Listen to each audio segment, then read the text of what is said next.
বাসায় মাছ মাংস খেতে যখন একদমই ভালো লাগবে না, মনটা ভর্তা টাইপের কিছু খেতে চাইবে, তাহলে অবশ্যই আপনারা এই রেসিপিটি একবার হলেও ট্রাই করে দেখবেন। আশা করছি এই রেসিপিটি আপনাদের অনেক বেশি ভালো লাগবে। আর এই কাঁঠালের সিজনে তো প্রত্যেকের ঘরে কাঁঠালের বিচি থাকে। আজকে দেখাবো কাঁঠালের বিচি দিয়ে একদম অথেন্টিক একটা রান্না। এখানে আমি চুলাতে একটি প্যান বসিয়ে নেব, তাতে পর্যাপ্ত পরিমাণ সয়াবিন তেল দিয়ে দেব। তেলটা যখন মোটামুটি গরম হয়ে যাবে, এর মধ্যে আমি পেঁয়াজ কুচি দিয়ে দেব। আজকে যে রেসিপিটি আমি করে দেখাবো তার জন্য সমস্ত উপকরণ আগে থেকে কেটে নিয়েছি। এখানে আমি লম্বা বেগুন কুচি করে নিয়েছি, পেঁয়াজ কুচি করে নিয়েছি, ছোট যে গোলালু থাকে সেগুলো কুচি করে নিয়েছি, আর নিয়েছি কাঁঠালের বিচি। এখন পেঁয়াজটাকে আমি ভালোভাবে নেড়েচেড়ে একটু ভাজা ভাজা করে নেব। পেঁয়াজটা যখন মোটামুটি ভাজা হয়ে যাবে, এর মধ্যে আমি 1 চা চামচ লবণ দিয়ে দেব। এই পর্যায়ে লবণটা দিলে পেঁয়াজটা খুব সহজেই ভাজা হয়ে যাবে। লবণটা দেওয়ার পর এখানে আমি অল্প একটু পানি দিয়ে ভালোভাবে একটু নেড়েচেড়ে নেব।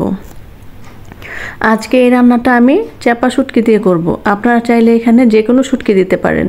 শুটকিটাকে খুব ভালোভাবে নেড়েচেড়ে মিশিয়ে একদম গলিয়ে নিতে হবে। শুটকিটা যখন একদম গলে যাবে, তখন এর মধ্যে আমি শুকনো উপকরণগুলো দিয়ে দিব। এখানে আমি 1 চা চামচ হলুদ গুঁড়ো, 1 চা চামচ মরিচ গুঁড়ো, 1 চা চামচ ধনিয়ার গুঁড়ো দেব। আপনারা চাইলে এখানে ঝালের পরিমাণটা বাড়িয়ে দিতে পারেন। তো এই সবগুলো মশলা দেওয়ার পরে এটাকে আমি খুব ভালোভাবে কষিয়ে নেব। আর মশলাটা কষানোর এই পর্যায়ে এখানে আমি অল্প একটু পানি দিয়ে দেব। এই পর্যায়ে যে পানিটা দেওয়া হবে সেটাই, এখানে আর কোনো পানি ব্যবহার করা হবে না। তো পানিটা দেওয়ার পর এটা আমি ঢাকনা দিয়ে 1 থেকে 2 মিনিটের মতো ভালোভাবে কষিয়ে নেব। তারপর আমি এখন দিয়ে দেব যে ছোট গোলালু কেটে রেখেছিলাম সেগুলো, আর কাঁঠালের বিচি। আমি বেগুনটা পরে এখানে অ্যাড করব। তো এগুলোকে দেওয়ার পর খুব ভালোভাবে নেড়েচেড়ে একটু মিশিয়ে নেব। এটা অনেক মজার একটা রেসিপি, আপনারা অবশ্যই এটা একবার ট্রাই করে দেখবেন। তারপর আমি ঢাকনা দিয়ে দেব। ঢাকনাটা উঠিয়ে আরেকটু নেড়েচেড়ে দেব। মাঝখানে আমি 2 থেকে 3 বার নেড়েচেড়ে দিয়েছি। এখন আমি বেগুনগুলো দিয়ে দেব। কাঁঠালের বিচি আর আলু সিদ্ধ হতে একটু সময় বেশি লাগে, তার জন্য সেগুলো আমি আগে দিয়েছি আর বেগুনটা পরে দিয়েছি।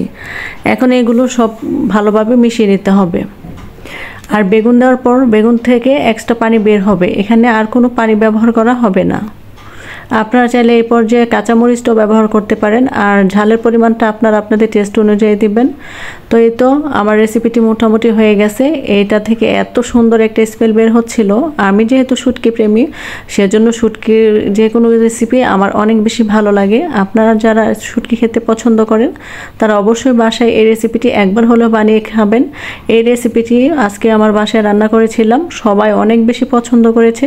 এটা দেখতে যেমন সুন্দর, মাশাআল্লাহ খেতে অসম্ভব মজা। আপনারা অবশ্যই বাসায় একবার হলেও এই রেসিপিটি ট্রাই করবেন। আর রেসিপিটি খেতে কেমন হয়েছে সেটা অবশ্যই আপনারা কমেন্ট বক্সে জানাবেন।